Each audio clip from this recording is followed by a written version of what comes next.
Ini teh infonya lebih besar dari Borobudur ya, Kang? Katanya mah ini 3 kali lipat dari Candi Borobudur. Wow. Kan kawasannya sampai 29,1 hektar. Wow. Jadi ke bawah itu Besar sekali. di dalamnya banyak banget. Ini lebih besar dari Candi Hai Borobudur. Teteh. Assalamualaikum. Aku ada di Situs Megalit Gunung Padang. Hari ini kita mau naik gunung ya Teh. Mama nak Ikutin ya. kamu siapa? Teman-teman. Halo teman. Sekarang Teteh sudah sampai di atas Gunung Padang ya. Nah, di sini ada Bapak loh. Bapak itu yang suka di sini ya Pak ya. Kita kenalan ya sama Bapak yuk. Kenalan. Bapak, perkenalkan ini Yuan Sena. Kami mau nanya-nanya. Nama Bapak siapa? Tanya, nama Bapak siapa? Bapak siapa? Kang Rustandi, Pak Rustandi aja. Bapak Rustandi narasumber di sini. Iya, sehari-hari di sini sebagai juru pelihara. Artinya juru pelihara itu yang ditugaskan dari pemerintah untuk menjaga, merawat dan melestarikan situs ini. Kegiatan sehari-harinya semacam nyapu, motong rumput, gitu, menggunting rumput dan lain banyak sebagainya. Iya. Nah, Pak, kita mau tanya situs Megalit Gunung Padang ini apa sih ya? Karena kan Yuan Sena belum tahu, Pak, baru pertama ke sini. Katanya, apa sih ini? Apa sih, Pak, situs Megalit Gunung Padang ini? Ya, boleh.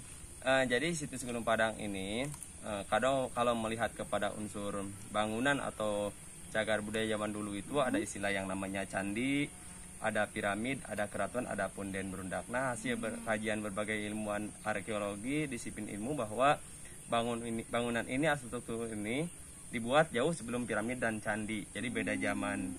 Jadi ini bukan candi atau piramid, tetapi punden berundak. Karena dulu itu bangunan itu ada istilahnya candi, ada piramid, ada keraton, ada punden berundak. Nah, di sini adalah punden berundak. Punden berundak itu adalah lokasi atau tempat yang bertahap-tahap atau yang bertingkat-tingkat yang bentuk halaman-halaman gini.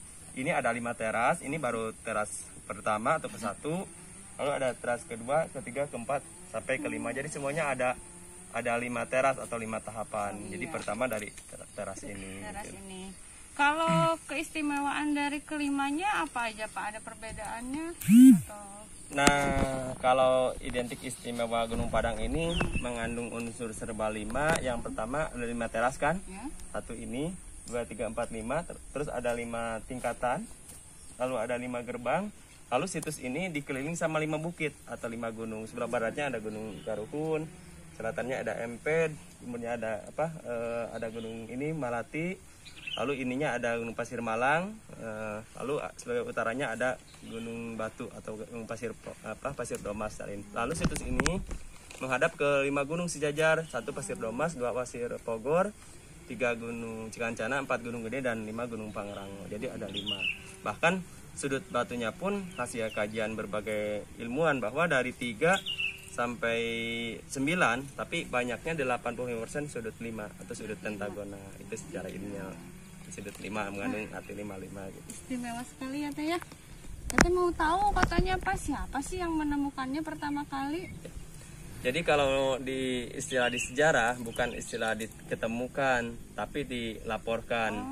Nah, kalau di sejarah mulai tercatatnya itu pada tahun 1891 oleh Verbeek orang Belanda, lalu dilanjutkan Enjekrum pada tahun 1914 dulu dalam keadaan tertutup oleh semak belukar. Nah, tetapi situs ini baru dilaporkan ke pemerintahan itu baru tahun 1979 oleh 3 masyarakat sekitar ini, 3 nama Mbah Ni, Mbah Suma, Pak Jenal Abidin. Jadi tahun 8081 sudah dilaporkan tahun 1979, tahun 8081 baru diadakan penelitian sampai resminya situs ini diakui mengandung sejarah atau katakan situs atau benda cagar budaya itu pada tahun 1985 itu resmi sama pemerintah udah diakui sebagai situs atau benda cagar budaya gitu.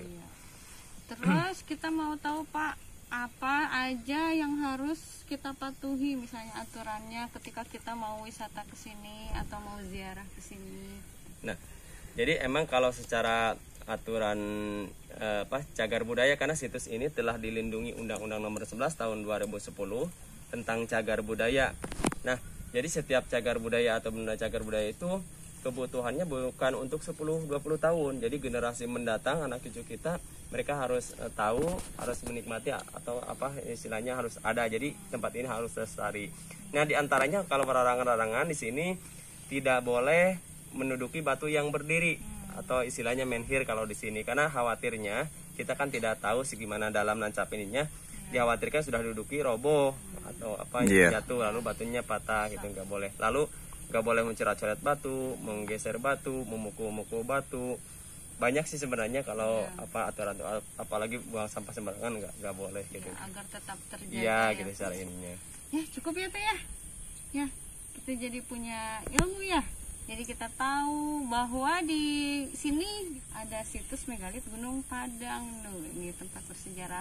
Bapak terima kasih informasinya. Sama-sama. Ya. Semoga kita nanti bisa terus menjaga situs megalit Gunung Padang ya Pak ya, supaya tetap terjaga nanti sampai anak cucu kita. Ya. Terima kasih Bapak. Ya, Assalamualaikum. Jadi setiap teras kayak keunikan. Iya teh, naon Kang? Coba ruangan aula. Ruangan aula. Itu ayah pintu masuknya, nu lebatna situ, nu masuk. Terus ya pintu keluar. Oh iya pintu keluar. Terus ya ayah disebut batu dolmen. Apa yang di sejarah mah batu dolmen, batu altar atau lebih meja batu. Dipungsikan untuk naruh sajian untuk persembahan di sini. Nah, lalu keluarnya ke sini. Batu apa, Be? Batu dolmen. Batu dolmen. Dolmen teh apa? Baru di Tanya ke sini Bapak. Ada yang dinamakan batu bonang. Bunyi. Ada Teteh. Cuman sekarang mah mukonya itu sudah tidak boleh pakai batu lagi, karena dikhawatirkan retak atau patah. Pecah. Nah kan ini ada bekas dari tangannya tuh. Terus sambil dipukul itu tangannya gini-gini katanya. Nah di sini ada batu bonang atau batu gamelan dan batu kecapi. Kenapa disebut batu bonang atau gamelan atau kecapi? Jadi menurut cerita masyarakat sekitar, dulu jauh ke belakang sebelum banyaknya radio dan speaker, jadi kalau tengah malam lagi sepi, lagi sunyi itu suka terdengar dari kejauhan itu katanya nada-nada atau musik gamelan Dari sini. sampai kampung bawah dan sebelah di atas. Setiap malam tersebut mereka suka silih sangka.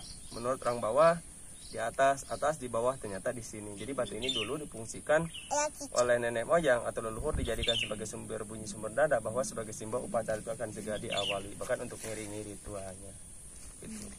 Lalu ini ada yang dinamakan Gunung Masigit atau Gunung Masjid. Mungkin kalau di zaman peradaban Muslim, Gunung Masigit atau musola itu salah satu tempat ibadah atau tempat suci. Jadi intinya bahwa tempat ini pada waktu zaman dulu oleh nenek moyang dijadikan sebagai tempat yang dihormati dan sakralkan. Lalu Jadi, mereka harus dijaga ini ya teman-teman ya. nah ini batu kecapinya.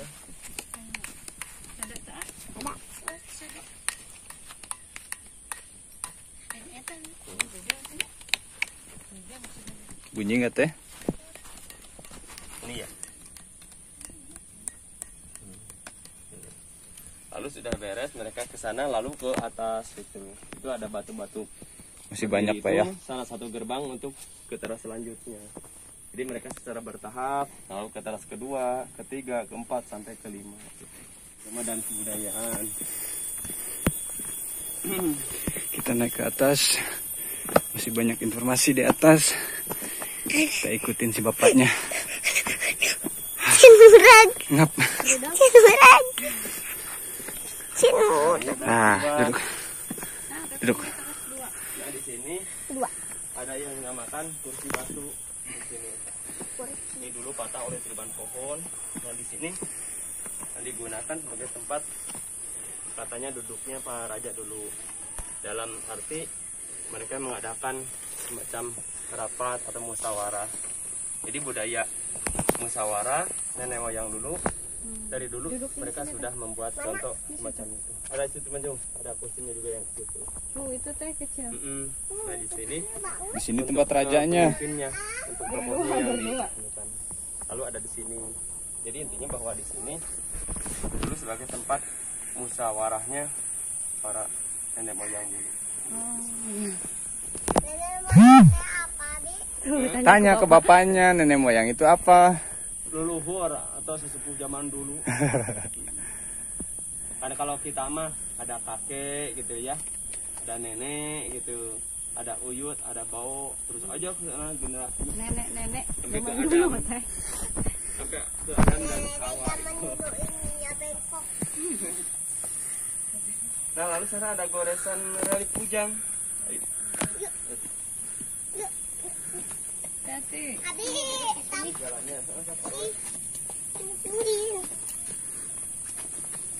Kalau mau nanya ke si bapak, Nanyanya ke si bapak teteh. oh, nanti sama bapaknya aja dan jelasin.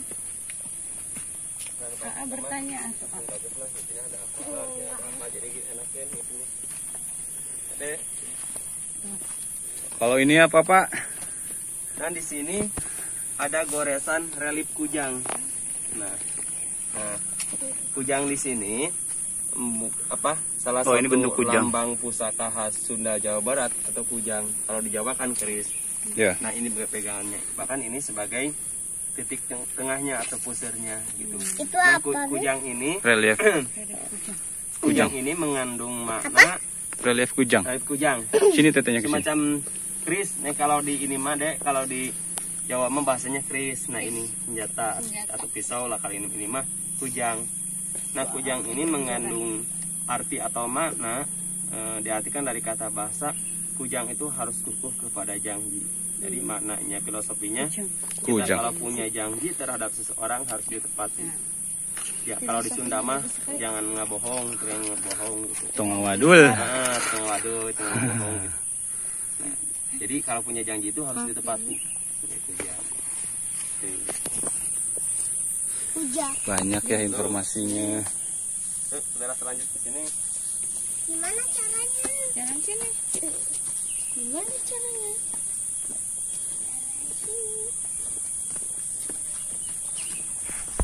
Maung sini. Sejak apa?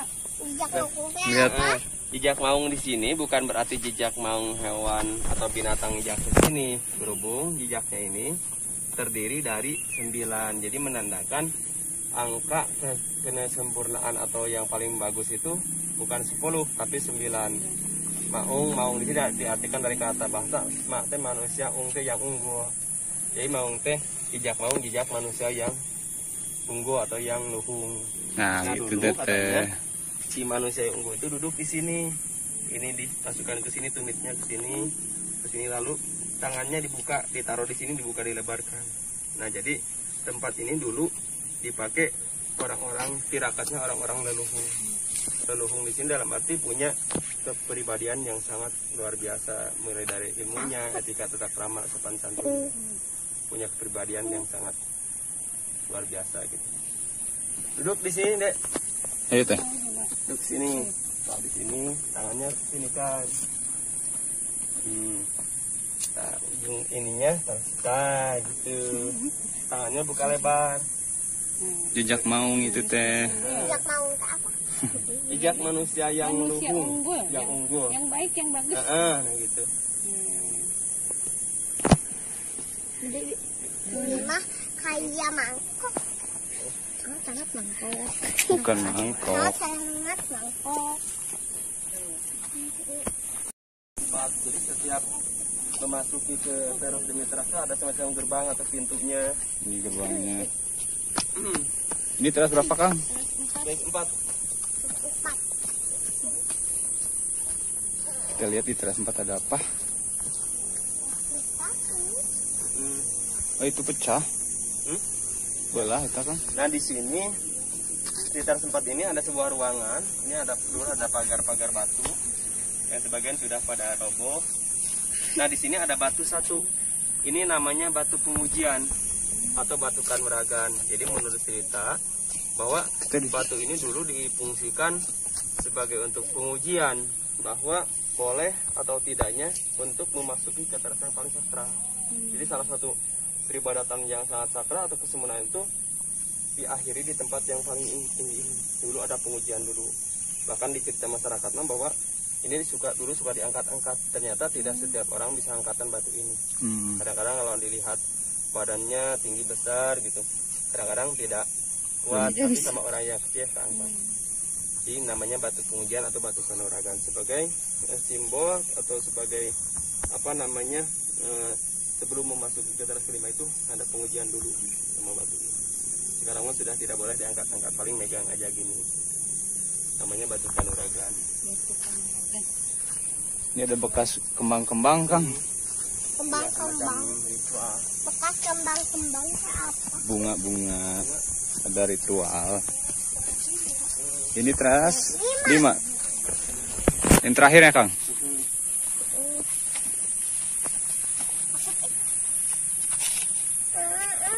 Pelan-pelan.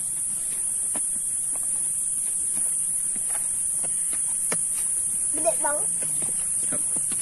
Depan teh. Nah, ini apa? Ini di teras kelima ada tuangan hamparan-hamparan batu.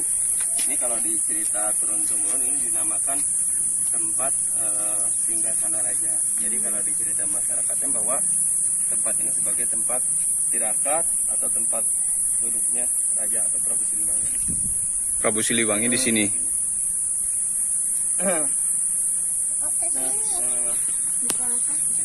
Kalau mau ini hadapannya ke arah utara ke sana, menghadap ke arah Gunung Gede. Jadi setiap tempat ibadatan di Jawa Barat itu menghadapnya ke arah Gunung Gede. Kalau Candi Borobudur menghadapnya ke arah Gunung Merapi. Ini teh infonya lebih besar dari Borobudur ya, Kang? Katanya mah ini 3 kali lipat dari Candi Borobudur. Wow. Kan kawasannya sampai 29,1 hektar. Wow. Jadi ke bawah itu Besar sekali. di dalamnya banyak balok. Ini lebih besar dari Candi Borobudur. Nah, sebenarnya di sini ada sebuah nilai filosofi, nilai budaya. Nah, di sini katanya ada semacam tempat sujud ini.